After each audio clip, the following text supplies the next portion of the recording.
കഥ കീരിയും പാമ്പും. ഒരിക്കൽ ഒരു കർഷകൻ കാട്ടിലൂടെ നടക്കുകയായിരുന്നു.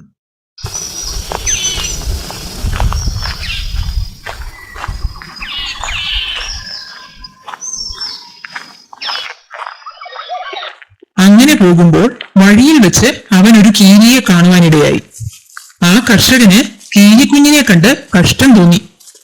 അതിനോട് വാത്സല്യം തോന്നിയ കൃഷിക്കാരൻ അതിനെയും കൊണ്ട് വീട്ടിലേക്ക് പോയി.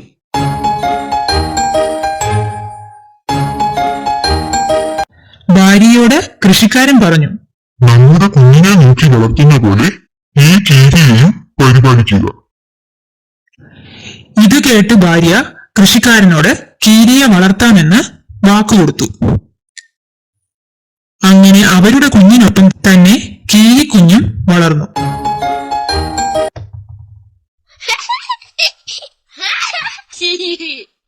അവരൊരുമിച്ച് കളിക്കുകയും വളരുകയും ചെയ്തു.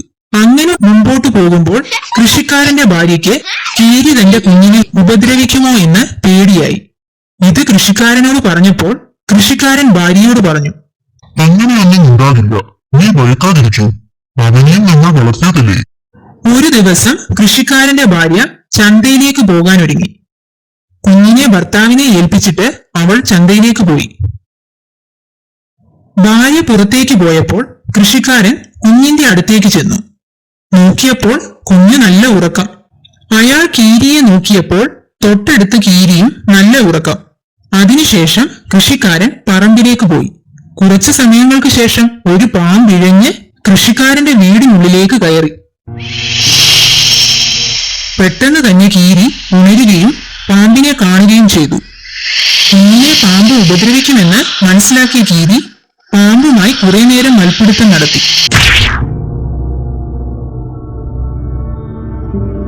അതിനിടയിൽ പാമ്പ് ചത്തു. കീരിയുടെ മേൽ മുഴുവൻ അവന്റെ ചോരയായി. അതേസമയം കൃഷിക്കാരന്റെ ഭാര്യ ചന്തയിൽ നിന്നും തിരിച്ചെത്തിയ ഉടനെ കണ്ടത് ചോരയിൽ കുളിച്ചു നിൽക്കുന്ന കീരിയെയാണ്. അത് കണ്ടതും അവൾ കരുതി തന്റെ കുഞ്ഞിനെ കീരി ഉപദ്രവിച്ചതാകുമെന്ന്.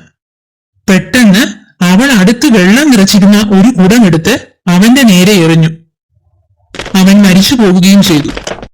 അവൾ ഓടി വീടിനുള്ളിലേക്ക് ചെന്നപ്പോൾ കണ്ടത് തൊട്ടിയിൽ ഉറങ്ങുന്ന കുഞ്ഞിനെയും അടുത്ത് ചത്തുകിടക്കുന്ന പാമ്പിനെയുമാണ്. അപ്പോഴാണ് അവൾക്ക് കാര്യം മനസ്സിലായത്. താൻ ചെയ്തത് വലിയ തെറ്റാണ്. കീരി നിരപരാധിയായിരുന്നു. അവൾ തന്റെ എടുത്തുചാട്ടം കൊണ്ട് കൊന്ന കീരിയെ ഓർത്ത് പിന്നീട് വിലപിച്ചു.